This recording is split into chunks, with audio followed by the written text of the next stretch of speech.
ओम शांति। मैं आत्मा निर्भय अथॉरिटी स्वरूप आत्मा हूँ। निर्भय और निश्चिंत आत्मा हूँ। आज बाबा समझाते हैं, बच्चे मनुष्यों को एक आदत पड़ी हुई है जो बहुत अच्छी आदत है भगवान को याद करने की, परंतु बाबा कहते हैं बिना जाने बिना समझे याद करने से कोई प्राप्ति नहीं होती। फिर बाबा आज समझा रहे, बच्चे माया का काम है आपके पुरुषार्थ में विघ्न डालना। माया विघ्न डालती रहती है, तुम अपना पुरुषार्थ करते रहो, तुम्हारी खुशी को भी उड़ा देती है। परंतु बाबा कहते हैं यह सब ड्रामा में नूद है, माया के तूफान तो आने ही है, परंतु तुम्हें इसमें डरना नहीं है। फिर बाबा समझा रहे हैं, बाप को संगम युग पे अपना वारिश बनाओ।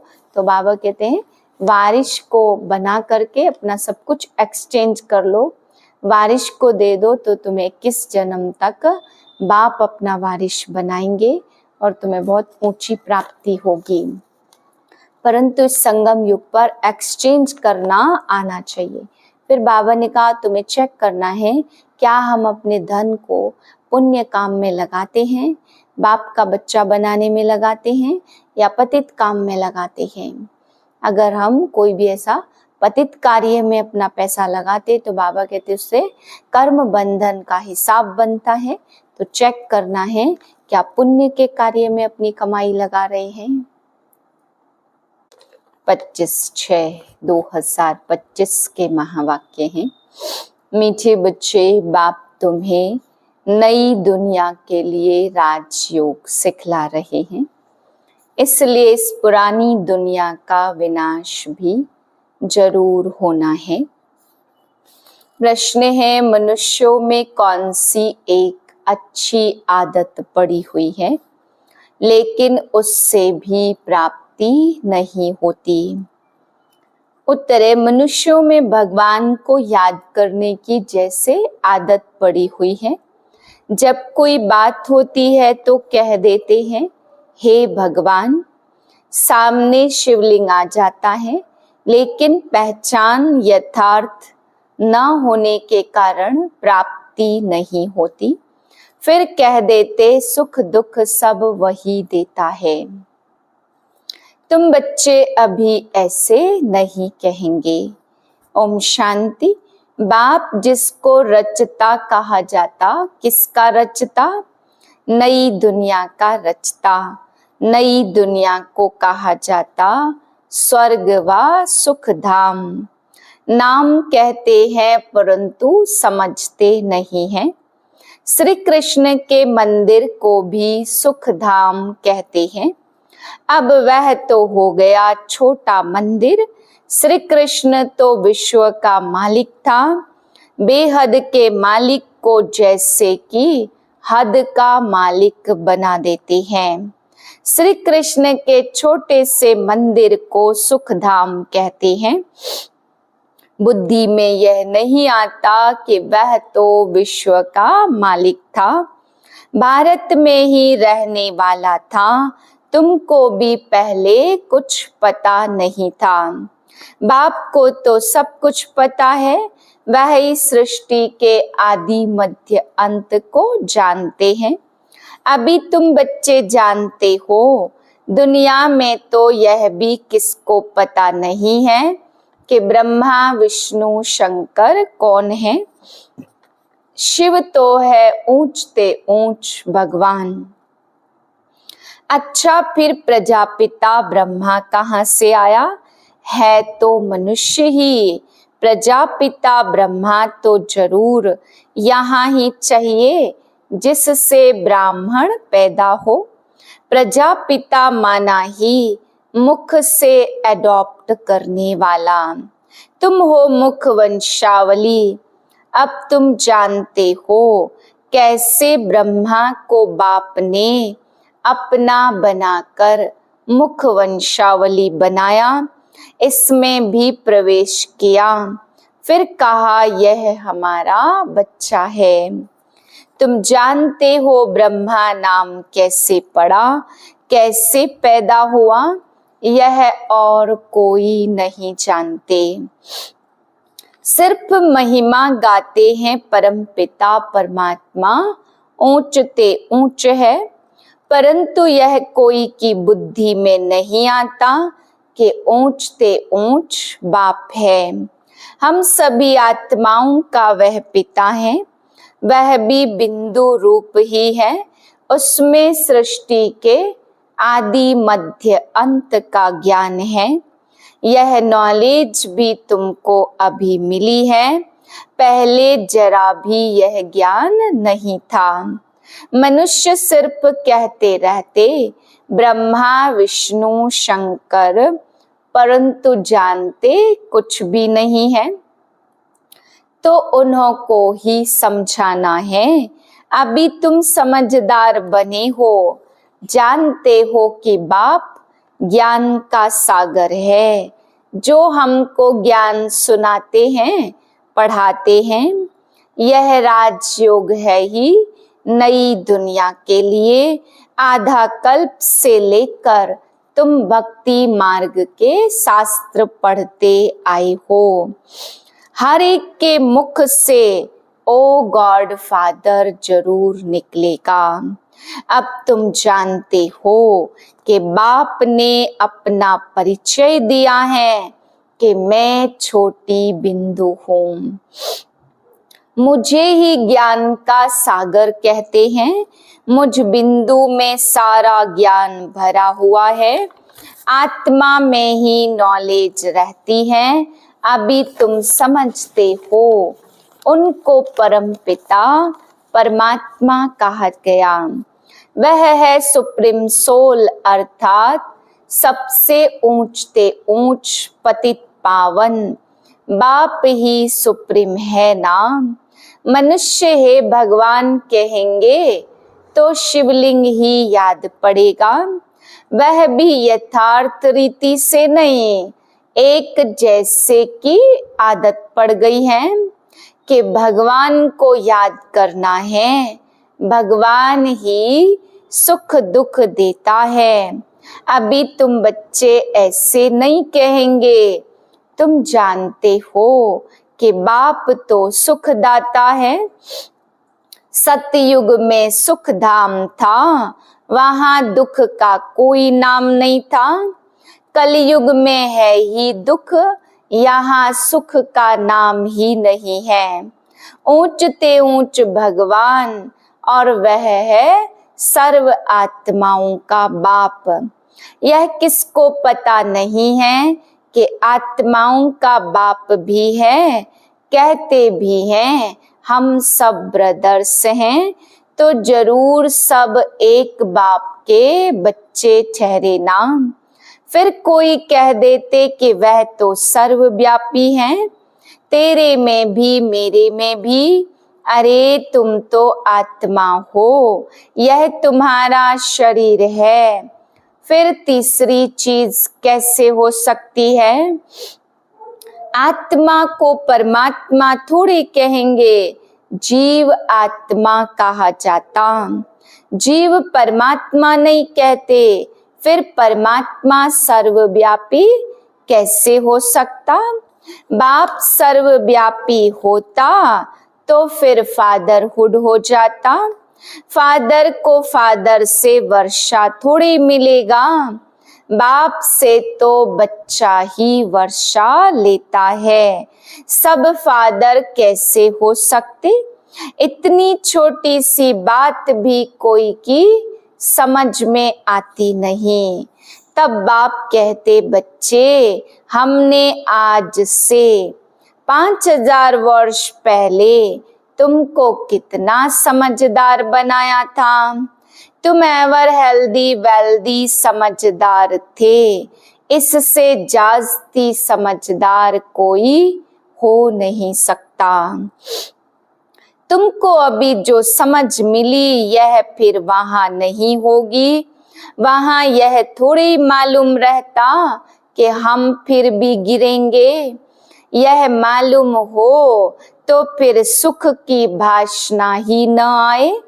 यह ज्ञान प्रायः लोप हो जाता, यह ड्रामा का ज्ञान सिर्फ अभी तुम्हारी बुद्धि में है। ब्राह्मण ही अधिकारी बनते हैं, तुम्हारी बुद्धि में है। अब हम ब्राह्मण वर्ण के हैं। ब्राह्मणों को ही बाप ज्ञान सुनाते हैं, ब्राह्मण फिर सबको सुनाते हैं। गायन भी है, भगवान ने आकर स्वर्ग की स्थापना की थी, राजयोग सिखाया था।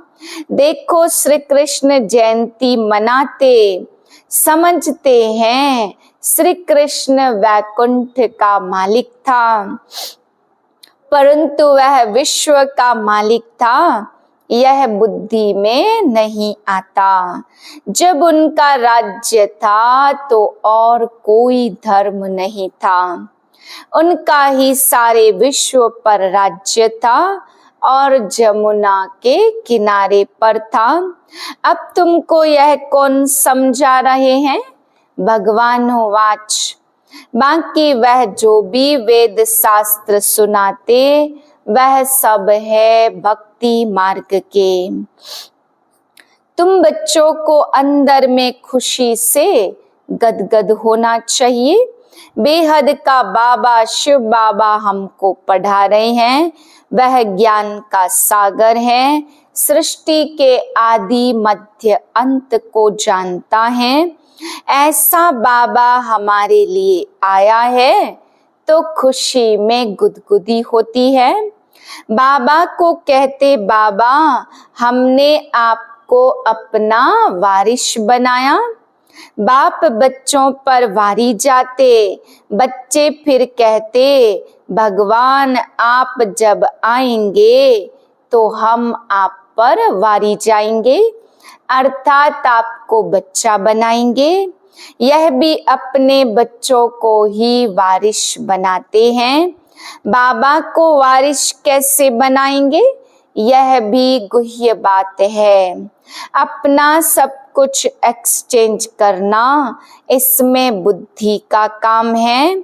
गरीब तो झट एक्सचेंज कर लेंगे, साहूकार मुश्किल करेंगे, जब तक कि पूरी रीति ज्ञान न उठावे। इतनी हिम्मत नहीं रहती।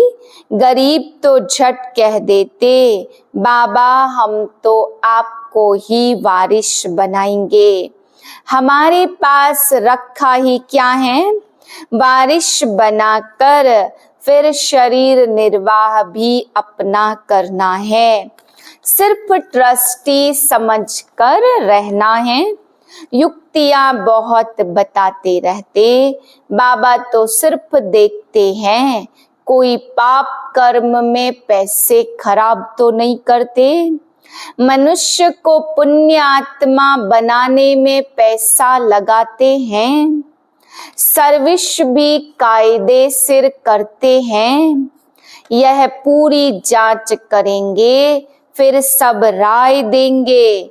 यह भी धंधे में ईश्वर अर्थ निकालते थे, वह तो था इनडायरेक्ट, अभी बाप डायरेक्ट आए हैं। मनुष्य समझते हम जो कुछ करते हैं उनका फल दूसरे जन्म में मिलता है। कोई गरीब दुखी है तो समझेंगे कर्म ही ऐसा किया हुआ है, अच्छे कर्म किए हैं तो सुखी हैं। बाप तुम बच्चों को कर्मों की गति पर समझाते हैं। रावण राज्य में तुम्हारे सब कर्म विकर्म ही हो जाते हैं। सतयुग और त्रेता में रावण ही नहीं, इसलिए वहां कोई कर्म विकर्म नहीं होता। यहाँ जो अच्छे कर्म करते उनका अल्प काल के लिए सुख मिलता है, फिर भी कोई न कोई रोग खिटपिट तो रहती है ना, क्योंकि अल्प काल का सुख है। अभी बाप कहते यह रावण राज्य ही खत्म होना है। राम राज्य की स्थापना शिव बाबा कर रहे हैं। तुम जानते हो यह चक्र कैसे फिरता, भारत ही फिर गरीब हो जाता। श्री कृष्ण प्रिंस फिर स्वयंवर किया तो राजा बना। श्री नारायण नाम पड़ा, यह भी तुम अभी समझते हो तो तुमको वंडर लगता है। बाबा आप सारे रचता और रचना की नॉलेज सुनाते हो। आप हमको कितना ऊंच पढ़ाते हो। बलिहार जाऊं हमको तो सिवाय एक बाप के और कोई को याद नहीं करना है। अंत तक पढ़ना है तो जरूर टीचर को याद करना है। स्कूल में टीचर को याद करते हैं ना, उन स्कूलों में तो कितने टीचर्स होते, हर एक दर्जे का अलग होता। यहाँ तो एक ही टीचर है। कितना लवली, बाप भी लवली, टीचर भी लवली। आगे भक्ति मार्ग में अंधश्रद्धा से याद करते थे, अभी तो डायरेक्ट बाप पढ़ाते हैं, तो कितनी खुशी होनी चाहिए। फिर भी बाबा कहते, बाबा भूल जाते हैं, पता नहीं हमारी बुद्धि आपको क्यों नहीं याद रहती। गाते भी हैं ईश्वर की गत मत न्यारी है, तो बाबा आपकी गति और सदगति की मत तो बड़ी वंडरफुल है। ऐसे बाप को याद करना चाहिए। स्त्री अपने पति के गुण गाती है ना, बड़ा अच्छा है, यह उनकी प्रॉपर्टी है, अंदर में खुशी रहती है। और यह तो पतियों का पति, बापों का बाप है, इनसे कितना हमको सुख मिलता है और सबसे तो दुख मिलता। हाँ, टीचर से सुख मिलता क्योंकि पढ़ाई से इनकम होती है। गुरु हमेशा किया जाता है वानप्रस्थ में। बाबा भी कहते मैं वानप्रस्थ में आया हूँ, यह भी वानप्रस्थी और मैं भी वानप्रस्थी, यह सब मेरे बच्चे भी वानप्रस्थी। तो बाप टीचर गुरु तीनों ही इकट्ठे हैं। बाप टीचर भी बनते और फिर गुरु बनकर साथ ले जाते। उस एक की ही महिमा है, यह बातें और कोई शास्त्रों आदि में है नहीं। बाबा हर बात अच्छी रीति समझाते, उनसे ऊंची नॉलेज तो कोई होती नहीं है। ना जानने की दरकार है, हम सब कुछ जानकर विश्व के मालिक बन जाते और जाजती क्या करेंगे। तो बच्चों की बुद्धि में यह हो तब खुशी में और उसी याद में रहे। पुण्यात्मा बनने के लिए याद में जरूर रहना चाहिए। माया का धर्म है तुम्हारे योग को तोड़ना। योग में ही माया विघ्न डालती है, भूल जाते हो। माया के तूफान बहुत आते हैं, यह भी ड्रामा में नूंद है। सबसे आगे तो यह है, तो इनको सब अनुभव होते हैं। मेरे पास जब आए तब तो सबको समझाऊं ना, यह सब माया के तूफान आएंगे। बाबा के पास भी आते, तुम्हारे पास भी आएंगे। माया का तूफान न आए और योग लगा ही रहे, तब तो कर्मातीत अवस्था बन जाए।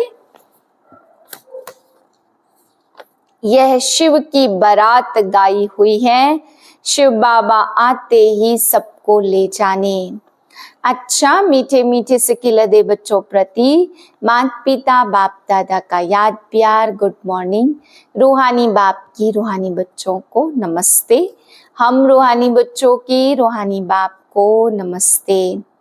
धारणा के लिए पहले पॉइंट, शिव बाबा को अपना वारिस बनाकर सब कुछ एक्सचेंज कर देना है।